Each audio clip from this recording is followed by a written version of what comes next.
can I get this question down to first principles? And what I ended up with was a question. How do you get a code without designing one? Okay. That was because every cell has a genetic code. It has a plan for building a new cell. Okay. And it's very sophisticated. Where do codes come from? How do codes improve? And how do you get a code without designing one? Because there's a million codes and 999,999 are designed, and then there's this one we don't know where it came from. It's called DNA. Hi, I'm James Taylor, business creativity and innovation keynote speaker, and this is The Creative Life, a show dedicated to you, the creative. If you're looking for motivation, inspiration, and advice while at home, at work, or on your daily commute, then this show is for you. Each episode brings you a successful creative, whether that's an author, musician, entrepreneur, performer, designer, or thought leader. They'll share with you their journey, their successes, their failures, their creative process, and much, much more. You'll find show notes for this episode, as well as free training on creativity, over at jamestaylor.me. Enjoy this episode. Hey there, it's James Taylor, and I'm delighted to have on the show Perry Marshall. Marketing maverick Dan Kennedy says, if you don't know who Perry Marshall is, unforgivable. Perry's an honest man in a field rife with charlatans. Perry is the world's most quoted consultant on Google advertising, and according to Entrepreneur magazine, has helped over 100,000 advertisers save literally billions of dollars in AdWords stupidity tax. As one of the most expensive business consultants in the world today, clients seek his ability to integrate technology, sales, art, and psychology. He founded the $5 million Evolution 2.0 prize with judges from Harvard, Oxford, and MIT. The prize aims to solve the biggest mystery in biology. His hit book, 80-20 Curve, has been featured in the Harvard Business Review and is used by NASA's Jet Propulsion labs at the California Institute of Technology, as well as being mandatory reading in many fast-growing companies. My great pleasure to have Perry with us today. So welcome, Perry. Thank you for having me on your show. It's an honor, and we're going to have a good time, tell some stories, and give people some things they can, hacks for your life. So Absolutely. So share with everyone what's going on in your life just now. What are you currently working on? Well, marketing has become at one time it was the bleeding edge. Like most people didn't really understand marketing at all, and now it's just the mandatory necessary minimum. And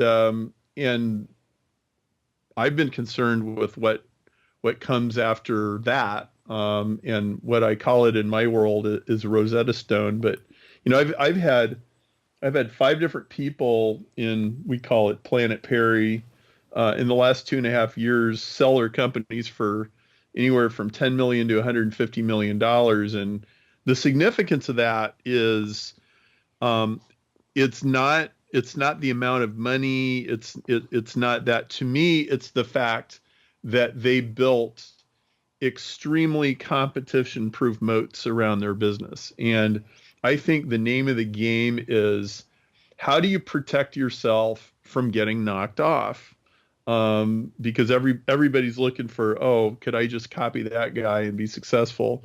And I think marketers have to move past that. I think success isn't about copying somebody else anymore. It might have been for a while, but that's a really short version. One of the things I love about your work is you're very much in an industry that has its fair share of, let's say, bright, shiny things. And we see it all the time. You very much focus on principles as opposed to techniques or tactics. And one of the principles you speak about a lot is, some might people call it the Pareto principle, or the 80-20 rule. Great Italian economist that kind of came up with it recently. And you kind of hear this 80-20 rule all the time, and you kind of go, oh yeah, that makes sense. But I was talking to someone the other day, James Schramko, a marketer from Australia, and we were having this conversation, and the 80-20 rule came up, and he actually mentioned you, and he said, one of the things I'd never realized, and you talk about in your work, is that the 80-20 rule is fractal. And that kind of blew my mind. So we should probably expect, everyone probably listening or watching this knows the 80-20 rule, but maybe if you could distill it down, And then when we talk about this idea of it being fractal, what impact can that have on people's lives and their businesses? Well, so super quick story. I've got this friend named John Mendoza, and he dropped out of high school when he was 17. He hitchhiked to Las Vegas and he became a professional gambler. And after a few weeks of this, he was like, wow, this is way harder than I thought it was going to be. And he finds this guy who runs a professional gambling ring, and they start talking, and John says, well, can you help me? It's like, well, for a percentage of your winnings, I can help you. And so they make a deal. So they shake on it, jump in the Jeep, John. We're going for a ride. And they're going down the highway, and John says, okay, how do I win more poker games? And he says, the way you win more poker games is you have to play with people who are going to lose. Okay? And those people are called marks. And you want to find the marks. And John says, okay, where do I find the marks? And he says, here, I'll show you. And he pulls into a parking lot of a strip club, and they walk in, and there's women, and there's dancing, and there's rock and roll, and there's distractions, shall we say. And this guy, his name was Rob, he sits John down at a table, and with all this noise and distractions going on, he pulls a sawed-off shotgun out of his jacket. He puts it under the table, and he opens it, and then he slams it shut. So he racks it, goes in the middle of this loud strip club, okay? And a few people hear that noise, and they're like, hey, who did that? Okay? And the owner comes over. He's like, hey, what's going on over here? Don't worry about us. Just teaching the lad a lesson. Not going to cause any trouble. And he says to John, John, did you see those biker dudes that turned around when they heard that noise? And he's like, yeah. And he goes, don't play poker with them.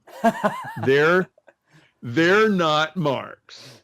Play poker with everybody else. Okay? Now, that is a brilliant marketing lesson, and it's 80-20 to the core, okay?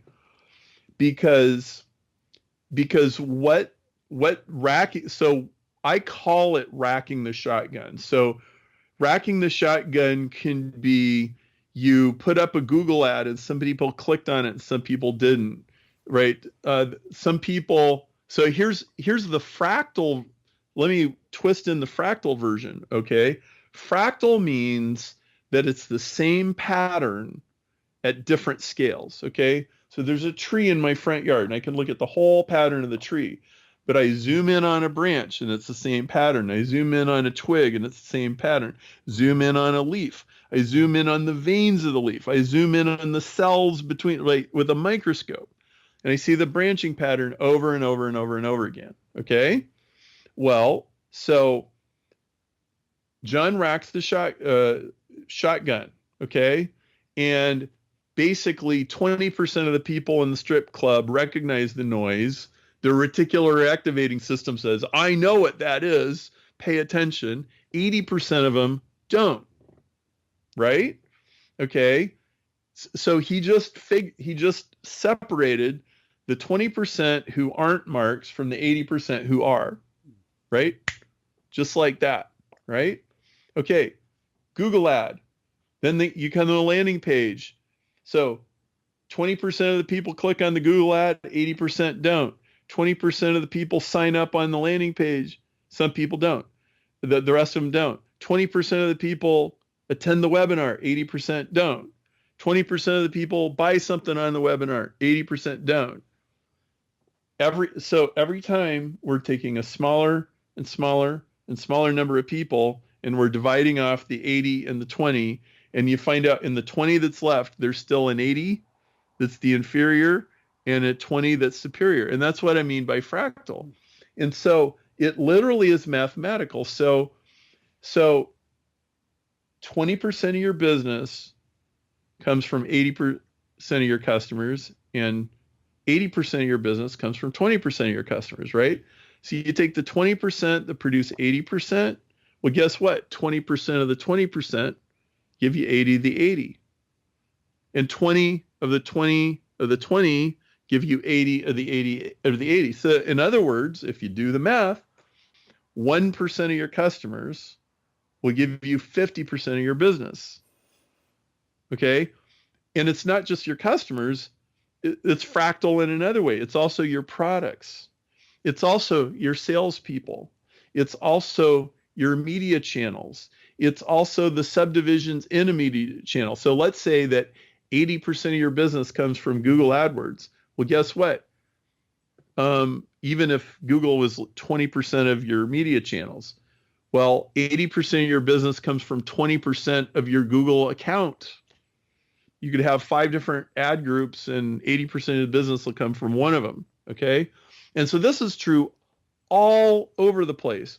You could take a big giant spreadsheet with all of the numbers in your whole entire business, the employees and the products defects and the shoplifting and the leak in the roof and the vendors, and it's all 80/20. It's just incredible how consistent it is. And it's the universal law of principle of the world of cause and effect that nobody ever taught you in school.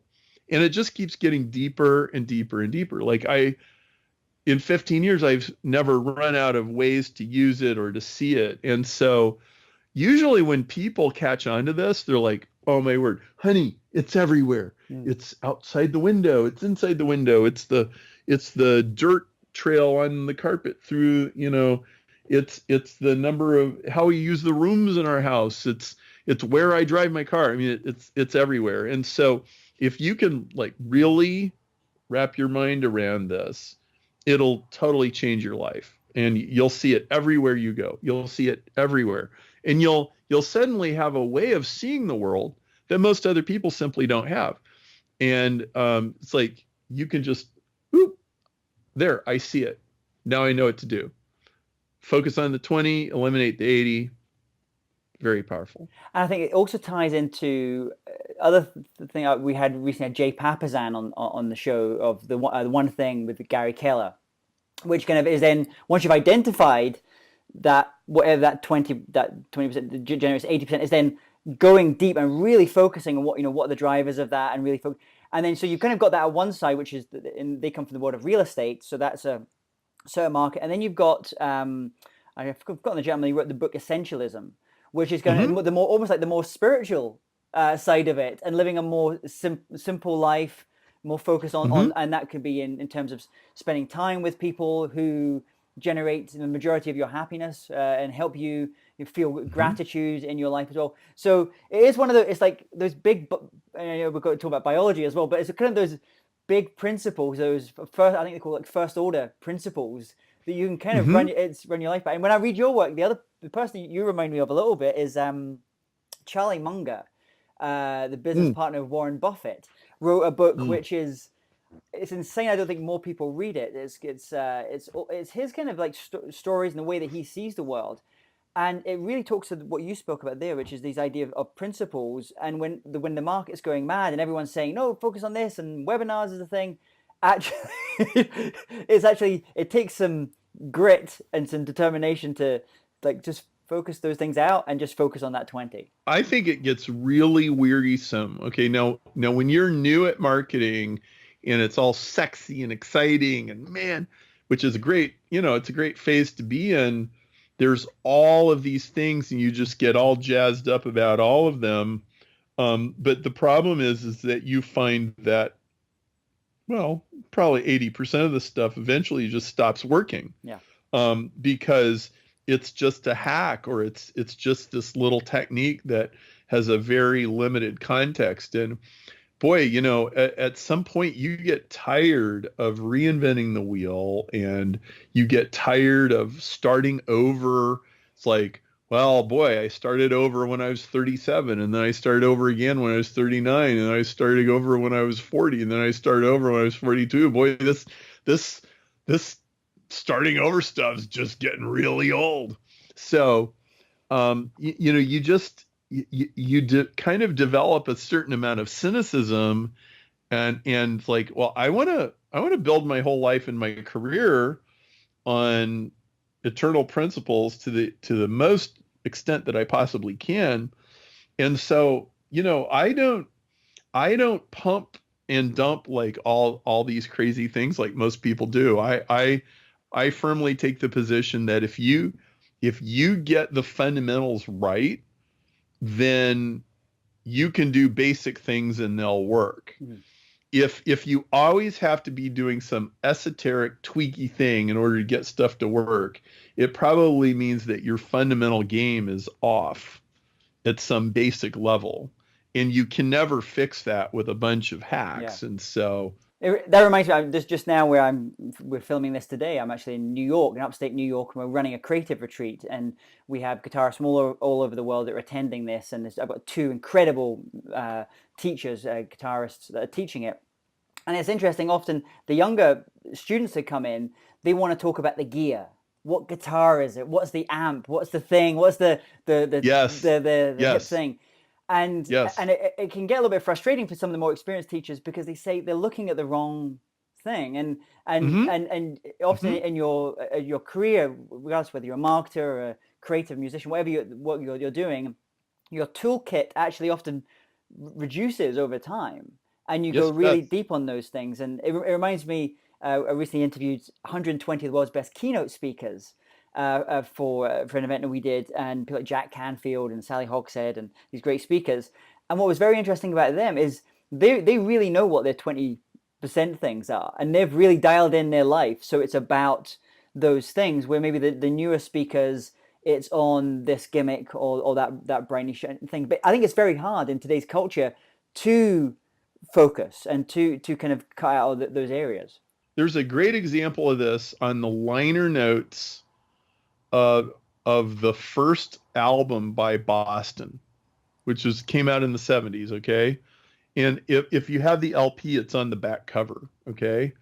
And it's now you have to remember Boston was completely unknown and they just came out with this album and it talks about this guy, Tom Schatz. And it says something that I probably read this when I was 12 and it stuck with me ever since. And it basically said, you will find all kinds of technological innovations on this album, which is true, right? The way they did it was very avant-garde, but it says Tom Schatz never allows the technology to take over the music. The technology has to serve the music, otherwise it becomes gimmicky. Now, I totally agree that that he actually did that and it was as advertised because they're still playing those songs on the radio now and they're timeless classics. And there's a lot of stuff from the 70s or the 80s that sounds so dated, right? It's like, oh yeah, that synthesizer sound was really popular from 1986 to 1988 and then, right? And it's like you only listen to it when you want to go Yeah. back to the 80s, right? But you don't listen to it now because it's just not good. And that's exactly what technology is like in marketing. Is in look, as far as I'm concerned, marketing is art. Okay? It can be it can be done badly. It can be done just for a particular day, for a particular time to achieve a particular result. And then like it goes in the rubbish heap and it's forgotten forever. But I like to do things that last a really long time. And and I have things that have lasted a really long time. I There was a great documentary I watched. It was I don't remember the name of it, but it was about session musicians. Yeah, there was a famous group from LA, and I've forgotten their name as well, but they had some they were the something crew, the killing crew or the something crew, I think was the name of the group. Well, and this guy said you don't want to play on a number one song, you want to play on a classic song. And sometimes classic songs never make it to number one, but they have a long shelf life.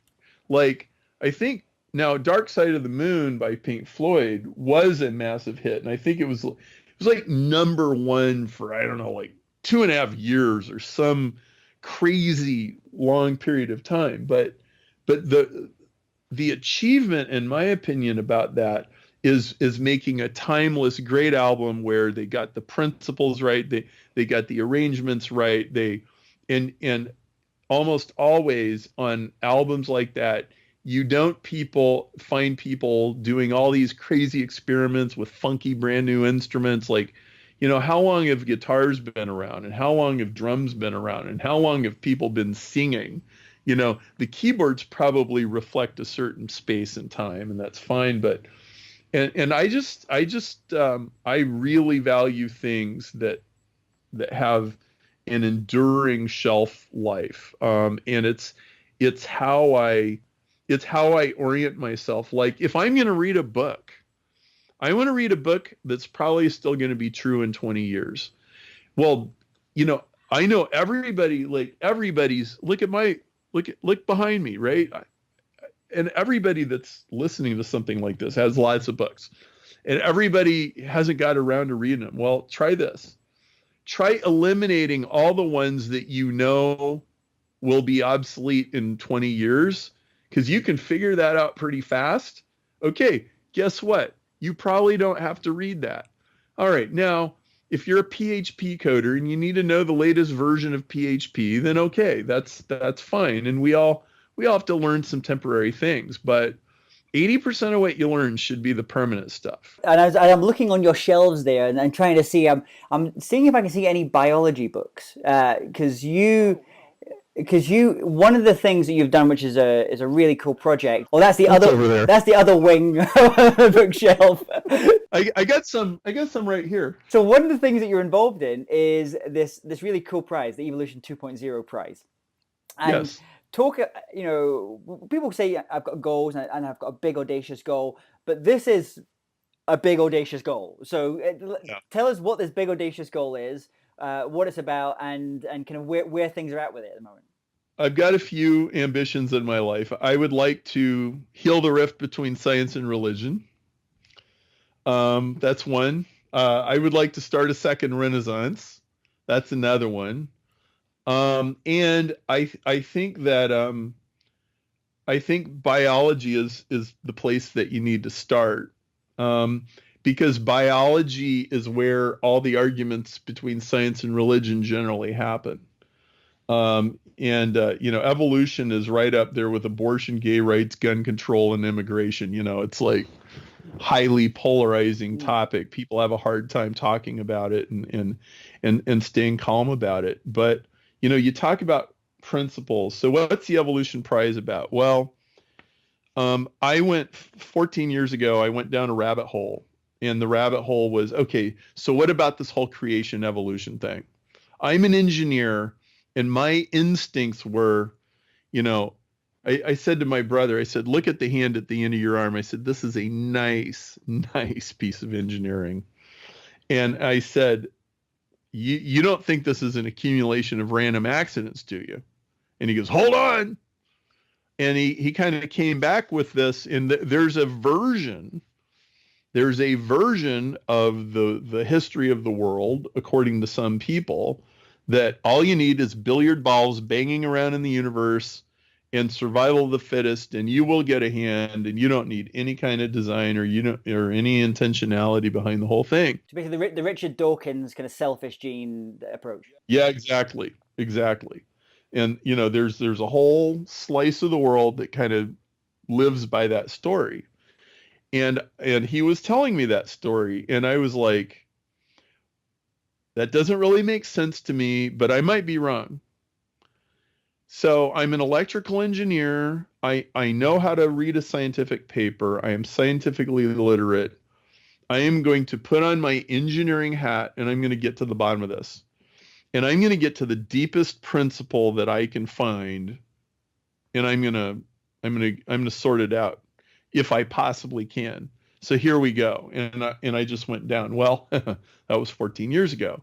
And it just turned into this fascinating thing that got more and more and more and more interesting. Well, so what I wanted to do is, like, can I get to the very bottom of the swamp? Like, can I get to some base level? You used a term, it was like first principle. Yeah, they use it in my wife's my wife is a lawyer, and they always use it like returning to first principles in law, it's Yes. jurisprudence, or they're returning to those basic principles. Yes. Right. Right. And so I said, can I get this question down to first principles? And what I ended up with was a question. How do you get a code without designing one? Okay. That was because every cell has a genetic code. It has a plan for building a new cell. Okay. And it's very sophisticated. Where do codes come from? How do codes improve? And how do you get a code without designing one? Because there's a million codes and 999,999 are designed. And then there's this one we don't know where it came from. It's called DNA. And so one logical conclusion that you could make from that is DNA is designed. But what I found in conversations with people was if people were of a certain mindset, they would go, sure it is. That's great. If people, they'd be like, yeah, I kind of knew that. Intuitively, I kind of figured that. Other people would say, hold on, you don't know that. And what I found was effective in having conversations was put money on this thing and award the discovery rather than sitting and arguing about it. I found if a person's mind was made up, there wasn't any fact that was going to change their mind. And I also realized that, science might be able to solve this. Science has a long history of solving things. And so what I found was, first of all, the Richard Dawkins way of explaining it is like hideously and tragically oversimplified. Like, if you read a Richard Dawkins book and you think you understand evolution, you need to think again, because there's a whole bunch of stuff he didn't tell you, but he did a really good job of concealing the fact that he didn't tell you, okay? So it kind of makes it sound like he's got a complete explanation when he's really got nothing of the kind. So what I ended up doing was it was very complicated. I raised money from investors. I went and got judges. I got the leading geneticist at Harvard Medical School. I got the leading physiologist at Oxford. I got a philosophy of science historian named Michael Ruse from Florida State University's famous atheist, actually. And I'm a Christian, so like we're really mixing it up here.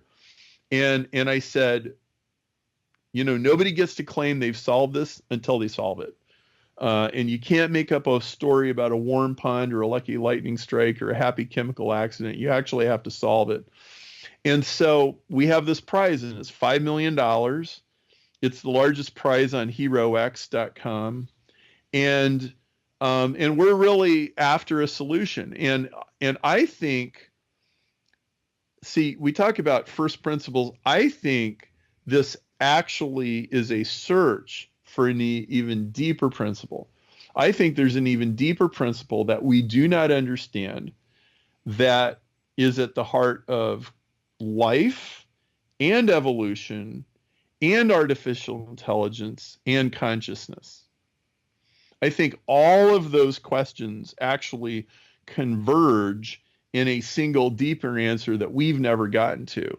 And so my ambition is that maybe we're actually going after the most fundamental question in science, period. But then as I'm thinking about that, and so I speak on creativity, innovation, artificial intelligence, and then I'm listening to that as a challenge, and I'm thinking, is this something that the humans on their own can solve? Is that a question that they can answer on their own? Is it with incredible data processing power of machine learning and AI? Is this the opportunity for us as humans to do what we're brilliant at, taking creative leaps, strategic thinking, and augmenting that, almost like becoming a centaur, the ancient Greek centaurs, augmenting that with things like AI and machine learning to together perhaps solve that, that big question? Well, there's a physicist named Andrew Briggs at Oxford, and I had tea with him last winter, and he was telling me all about quantum computers because he's deeply involved in that, which is a very ongoing, advancing thing right now with Google and IBM and everything. And he said this might be a problem that you need a quantum computer to solve. Maybe it is, maybe it isn't.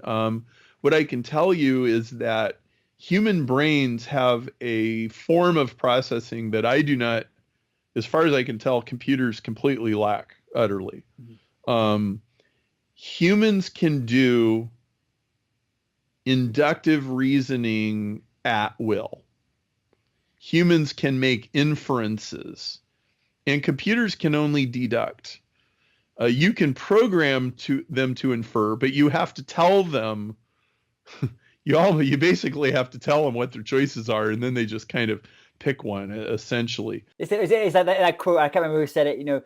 Computers are stupid. They only give you answers. We actually want you want more. You want questions to lead you on to those deeper things. Yes, and questions are inductive, right? And so I think there's a whole dimension that most of the AI people and a lot of the biology people are completely missing, and it comes from a reductionist materialist bias, which has never it's never been held by religions. Religions are never reductionistic. And so science can talk to you about what and how, and religion asks why. And they're two, like, why is a completely different dimension than what. And a lot of people even try to amputate the why. They'll say, well, there is no why, there is no purpose, there is no reason. There's just billiard balls banging around the universe, and guess what? Here we are. So we just have to sort it out. They just they cut the question off at the knees, and I don't think you can do that. And I think there's obviously philosophers like psychologists like Jordan Peterson today who are kind of getting in that, because there's obviously an entire generation that have been brought up, to think that really there's no point in searching for a why. It's a different thing. And actually, as you mentioned, evolution. So next time we're in London together, we're going to have to go to the British Library, and I'm going to take you to see there's actually the 8th edition of the Origin of Species. So Darwin's great book of the Origin of Species. And the reason the 8th edition is important is because the word evolution was not mentioned in the first print, second print, third print. It was only mentioned in the 8th print, that word. So we all think of Charles Darwin evolution. It didn't come about until the 8th. So even evolution was an evolution, I guess. Yes. Oh, wow. Well, that's interesting. Okay. Yeah, I would love to do that. That would be very interesting. And I got to tell you, this has created some really interesting conversations, and it has flavored my marketing and professional work profoundly. Okay. So I think that all evolution is fundamentally the same. I think it's fractal. Okay. So I had a friend named Tom Hubyar. He said, evolution is chaos resolved by intent. I think he was exactly right. I think evolution is intentional.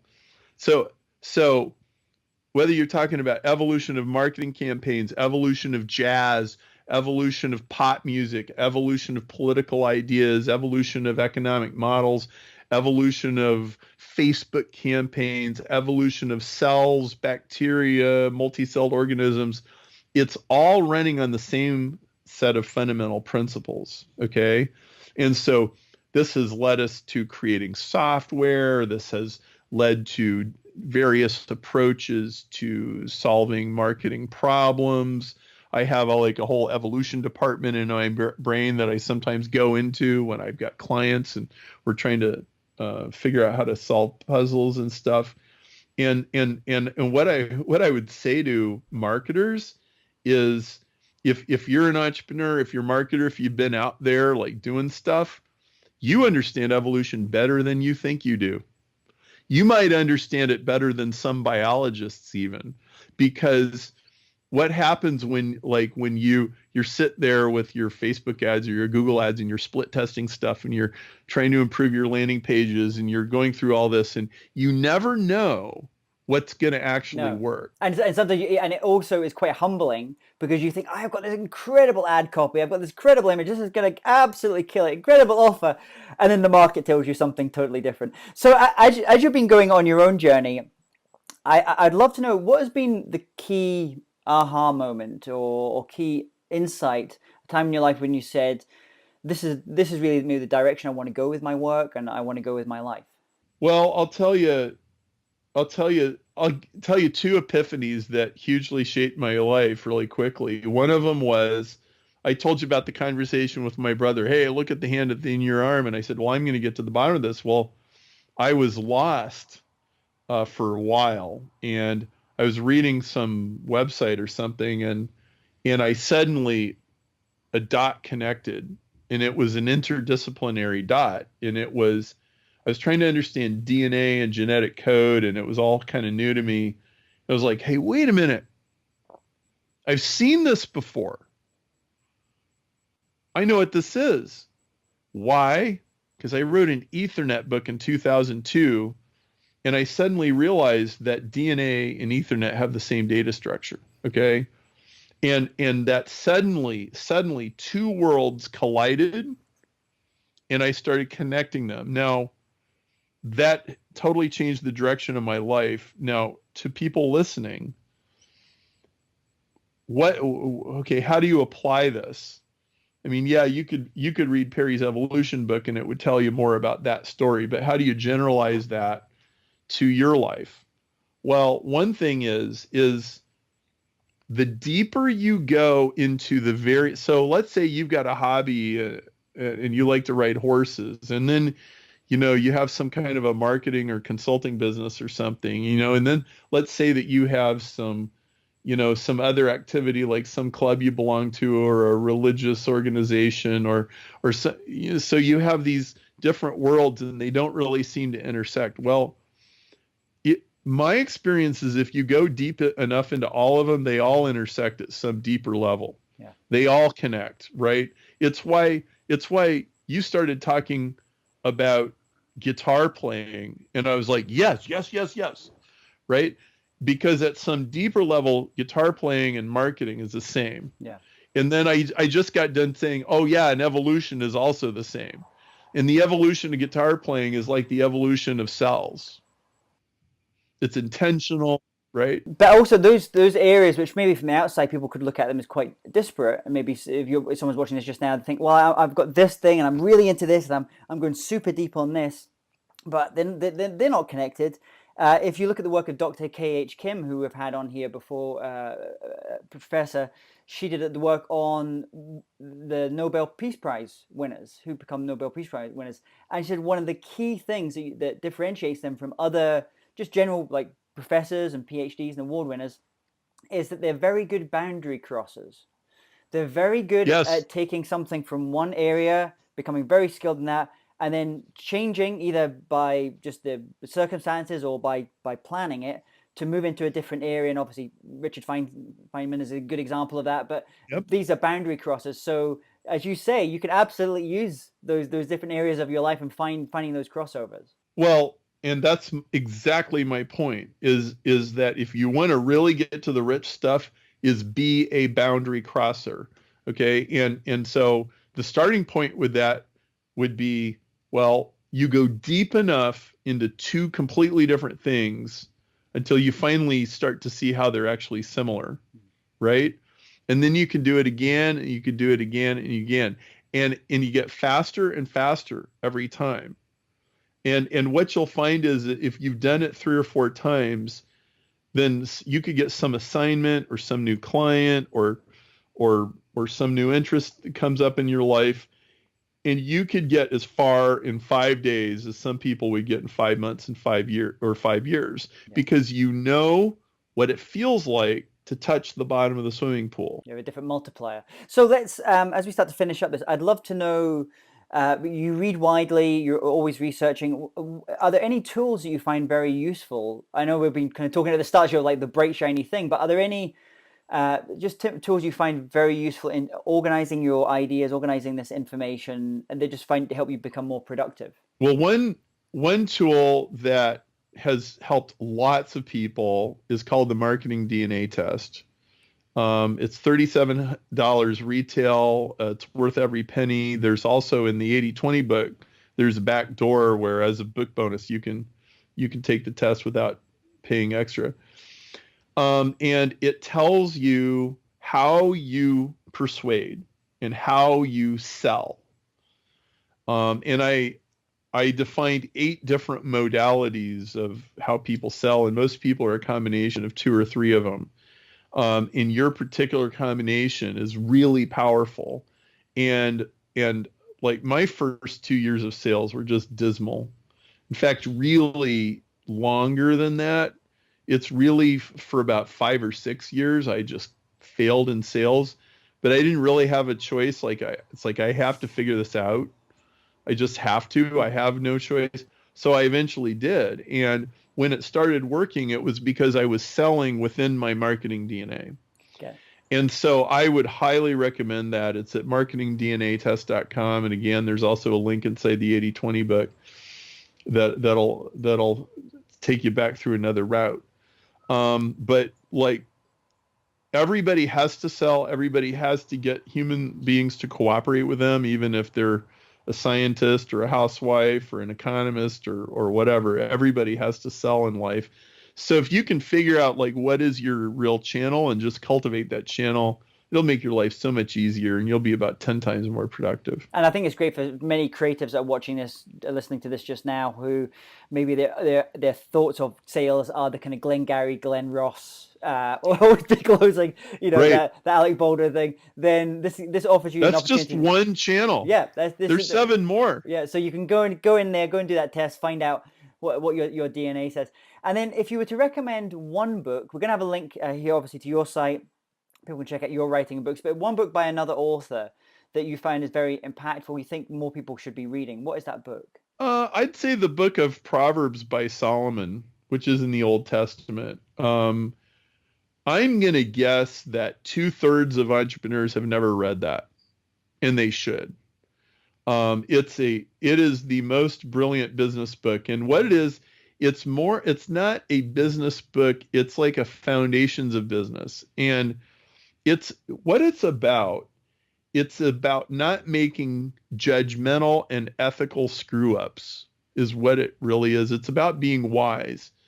And what you'll find if you pay attention for a long time, there's 2 kinds of failures that people have. There are failures of tactic and strategy. That's one kind of failure. But then there's failures. Basically, there's moral and principle level failures. And the world will forgive you for the tactical stuff. Okay, you timed the market wrong, or you thought real estate was going to go up and it really went down, or something like that. The world will forgive you for that. The investors, they'll go, oh well, whatever. But if you screw a bunch of people over, okay, like, and you steal their retirement money and you knew better, or if you sexually, molested some employee, or man, there's people, they will never forgive you for that, right? And Proverbs is about not making those kind of mistakes. And boy, if you can steer clear of those swamps, then it frees you up. There's all kinds of ditches that you'll just never fall into, first of all, and then and you'll be able to figure out the other stuff. That's what Proverbs is really about. Now, we were talking about albums. If there was one album record that you were to recommend, what would that be? Well, probably my favorite album is Moving Pictures by Rush. I think that is just a masterpiece. And it's one of those albums, I don't listen to it a lot. It's like there's some music that's very demanding of the listener, and you can't just it just can't be background music. There's other kinds of music that I'll do background music, but more generally, the best music grabs you by the lapels and forces you to engage artistically with the artist, and it challenges you. And that's the kind of music where you don't play it while you're typing on your computer, or you don't play it while you're reading a book. You turn off the lights and you turn on your stereo, or you put on your headphones and you go on a journey. And a final question for you. I want you to imagine tomorrow morning you wake up You have all the skills you've acquired, all the principles that you've learned, but you know no one knows you. You have to restart. What would you do? How would you Yep. restart? I would walk into businesses. I would find the 80/20s, and I would take a percentage of I would ask for retainer, and then I would get a percentage of improvement. Like if I parachuted naked into an Iowa cornfield and I had to start from scratch, that's literally what I would do. Any Iowan corn farmers listening and watching to this just now, Perry, it's been an absolute pleasure. Your name has been one of these names from various guests we've had in the past. Your name has kept coming up, and I'm really delighted to being able to chance to interview you today. Thank you so much for coming. If people want to reach out to you, connect with you, learn about the prize, other things that you've kind of got going on, where's the best place for them to go and do that? You go to perrymarshall.com for the business stuff, and if you go to evo2.org for the evolution stuff, and it's all on Amazon. So if you type Perry Marshall on Amazon, you'll find a lot of stuff. But yeah, it's been really great talking to you, and I love your willingness to kind of swing back and forth between these disparate worlds, because in my mind they are all connected. Yeah. In fact, my experience with Google AdWords gave me such an incredible instinct for evolution. It's not even funny. And you're everybody listening is on an evolutionary journey. And evolutionary to some ears means kind of this blind, purposeless, uncaring process. No. It's passionate. It's intentional. It's painful. It's thrilling. That's the connotation that I want to bring to it. Perry, thanks so much for coming on today and sharing the story of your creative life. Thank you. If you're interested in living a more creative life, then I'd love to invite you to join me as I share some of the most successful strategies and techniques that high-performing creatives use. I put them all together in a free downloadable ebook that you can get by going to jamestaylor.me. That's jamestaylor.me to get your free downloadable ebook on creativity.